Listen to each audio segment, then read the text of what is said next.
ಕೋಳಿಗಳಿಗೆ ವೀಕ್ನೆಸ್ ಆಮೇಲೆ ಡಿಸೆಂಟ್ರಿ ಇದ್ದರೆ ಹೋಮ್ ರೆಮಿಡಿ ತಿಳಿಸ್ಕೊಡ್ತೀನಿ. ಹೆಲೋ ನಮಸ್ಕಾರ, ನಾನು ರಕ್ಷಾ. ನಮ್ದೆರಡು ಕೋಳಿಗಳು ವೀಕ್ ಆಗಿಬಿಟ್ಟಿದ್ದು, ಅದಕ್ಕೆ ಸೊಪ್ಪು ಕುಯ್ಯಕ್ಕೆ ಹೋಗಿದ್ದೆ. ಅಲ್ಲಿ ನೋಡಿದರೆ ನಾಗರ ಹಾವು ಕಾಣಿಸ್ಕೊಂಡ್ಬಿಡೋದ. ಯಪ್ಪ, ನಂಗಂತೂ ಫುಲ್ ಭಯ ಆಗೋಯ್ತು. ಮೊದಲೇ ನನ್ನ ಕಣ್ಣು ಆಕಾಶದ ಮೇಲೆ ಇಟ್ಕೊಂಡು ಓಡಾಡ್ತಿರ್ತೀನಿ.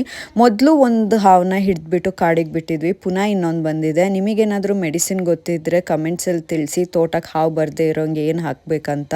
ಸೊ ಹೋಮ್ ರೆಮಿಡಿಗೆ ಫಸ್ಟು ನೀರು ಕಾಯಕ್ಕೆ ಇಟ್ಕೊಬೇಕು. ನಮ್ದು 20 ಕೋಳಿ ಇದೆ, ಅದಕ್ಕೆ 2 ಲೀಟ್ರ್ ಸಾಕು. ಅದಕ್ಕೆ ಜೀರಿಗೆ, ಅರಿಶಿಣ ಹಾಕೋತಿದ್ದೀನಿ. ಬೇಕಿದ್ರೆ ಬೆಲ್ಲನೂ ಹಾಕೋಬಹುದು, ನಾವು ಹಾಕೊಂಡಿಲ್ಲ. ಅದಾದ್ಮೇಲೆ ಗುದ್ದಿಟ್ಕೊಂಡಿರೋ ಶುಂಠಿ, ಬೆಳ್ಳುಳ್ಳಿ, ಸಣ್ಣದಾಗಿ ಹೆಚ್ಚಿರೋ ಈರುಳ್ಳಿ, ಆಮೇಲೆ ಕಟ್ ಮಾಡ್ಕೊಂಡಿರೋ ನುಗ್ಗೆ ಸೊಪ್ಪು ಹಾಕೊಂಡು ಕುದಿ ಬರೋವರೆಗೂ ಕಾಯ್ಬೇಕು. ಚೆನ್ನಾಗಿ 5-10 ನಿಮಿಷ ಕುದಿಸ್ಕೋಬೇಕು. ಅದನ್ನ ಸೋಸಿಟ್ಕೊಂಡಿದ್ದೀನಿ. ಸೋಸಿಟ್ಕೊಂಡಿರೋ ಸೊಪ್ಪನ್ನ ಫಸ್ಟು ತಿನ್ನಕ್ಕೆ ಹಾಕಿದ್ವಿ. ಆಮೇಲೆ 5 ml ಅವು ಬೆಳಗ್ಗೆ ಆಚೆ ಬಿಡೋಕ್ಕಿಂತ ಮುಂಚೆ ಕುಡಿಸಿದ್ವಿ. ಆಮೇಲೆ ಸಾಯಂಕಾಲ ಕೂಡಾದ್ಮೇಲೆ 5 ml ಕುಡಿಸಿದ್ವಿ.